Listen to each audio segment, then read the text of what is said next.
রাধা বল্লভ শ্রীহিত হরিবংশ। ভগবান আমাদের এতটাই কৃপালু যে তিনি কিন্তু কখনোই কারোর দোষ দেখেন।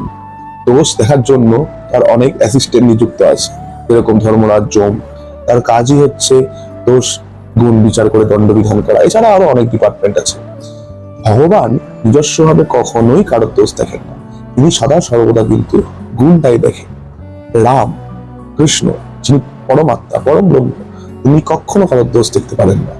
কারণ তিনি যদি দোষ দেখার কাজটা করতেন তাহলে আমরা তার সামনে গিয়ে দাঁড়ানো, মানে কি বলবো, তাকে ঢাকার মতন আমাদের যোগ্যতা নেই। তিনি সত্যি দোষ দেখতেন। যখন কেউ একজন মহাত্মা হয়ে যায় তখন সে একজন মহাত্মাই অন্যের দোষ দেখে না।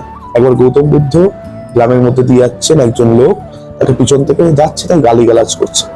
তখন গৌতম বুদ্ধের শিষ্য আনন্দ তাকে বললো যে, বলবি আপনাকে এত গালাগালি করছে, আপনি কিছু বললেন না কেন ওকে? বলছে, ও গালাগালি দিচ্ছে, ওর মতন দিচ্ছে, আমি নিলামই না, আমি নিচ্ছি না।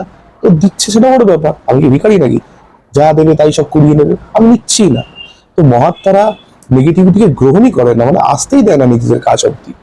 তো মহাত্মা হয়ে গেলেই যদি এতটা করুণতা হৃদয়ে প্রকাশ পায়, তাহলে যিনি পরমাত্মা, তাহলে তিনি আমাদের প্রতি কতটা দয়ালু একবার ভেবে দেখুন।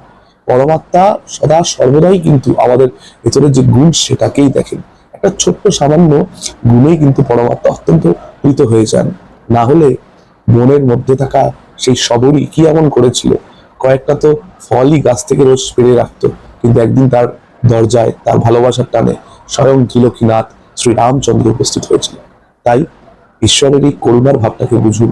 সবসময় ঈশ্বরকে নিয়ে যে আমরা একটা ঈশ্বর বা পরমব্রহ্ম পরমাত্মা যাই বলুন না কেন, আমরা যে একটা অনেক সময় ভয়ের মধ্যে থাকি না, জড়সড়ের মধ্যে থাকি, এতটাও কিন্তু কোনো ব্যাপার নেই। তিনি সদা সর্বদা আপনার ভেতরে যে গুণ, আপনার ভেতরে যে প্রেম, আপনার ভেতরে যে ভাব, সেটাকেই তিনি দেখছেন এবং আপনার থেকে তিনি সেটাই চাইছেন। এর বাইরে আপনি নিজস্ব কর্ম যা করবেন সেগুলোর ফল দেওয়ার জন্য লোক আছে, ভগবানেরই অ্যাপয়েন্ট করা, তার জন্য লোক আছে, তারা সেই কাজ করে। কিন্তু যদি আপনি একদম সেই মালিকের চরণেই শরণাপন্ন হয়ে শুধুমাত্র তার স্মরণ মননেই নিজের জীবনের প্রত্যেকটা শ্বাসকে যদি অতিবাহিত করেন শুধু তার চরণেই, সেই মালিক তখন আপনাকে উঠিয়ে নিজের কোলে বসিয়ে নেবে এবং তখন আপনার উপর কোনো অ্যাসিস্ট্যান্টের প্রভাব কিন্তু আর খাটবে না। তাই আমাদের লক্ষ্য সেটাই হওয়া উচিত। শ্রী রাধে, রাধা বল্লভ।